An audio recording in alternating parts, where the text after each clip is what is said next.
What happens if your spouse drains your account before the divorce starts? Well, my name is Akiva Goldman. I'm the director, founder of Goldman & Associates. Our firm has a primary focus on family law issues here in Michigan. Today, we're going to continue our video series designed to educate and inform the public, so please subscribe to our channel. This is a common question. People will say, he or she took all the money and left. I don't know what to do. Well, number one, you got to file and get that case before the courts immediately. You have to file for divorce. You have to file so that the court can take some action.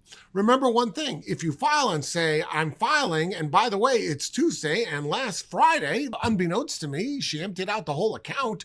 Therefore, I want an order causing her to have to put back the money, and I want a freeze on the accounts and blah, blah, blah. It makes sense. The court is there to help. The court can take action, make rulings, enter orders. But if your papers say she took all the money out of the account in January, and here it is, June 5th, I'm filing for a request before the court might not take action because it doesn't appear to be an emergency. You've known about it for months. For all the court knows, that's the deal of the parties. She left months ago, she took money so she could support herself, and now here we are 6 months later, you're getting around to getting a divorce. It's not going to have the same impact. So number one, file a pleading immediately. File an action for divorce or separate maintenance. Number two, file an order request that the court order her to disgorge that money and put it back, or at least put your half back. Number three, have the court freeze assets to prevent this from happening in the future. You need to discuss with your lawyer getting those motions before the court. It doesn't mean that the court will grant it, but the likelihood is if you get it before the court in a timely manner, then the court will probably grant it because the court does not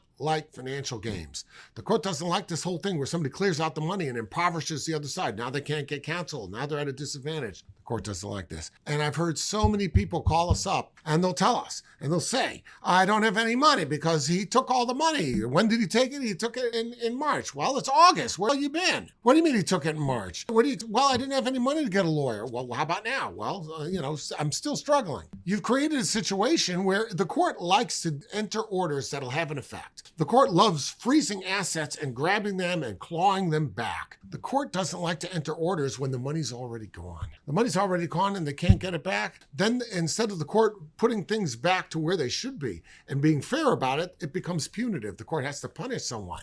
But punishing the other person from doing something doesn't get you your money. And therefore, it's not as practical a solution as an immediate response. So bear that in mind. This kind of thing happens. You got to immediately contact a lawyer. You got to immediately bring it before the court and ask the court for immediate court orders that addresses the problem. If you have any questions about your case, reach out and we'll be glad to help you out. 248-588-3333. 248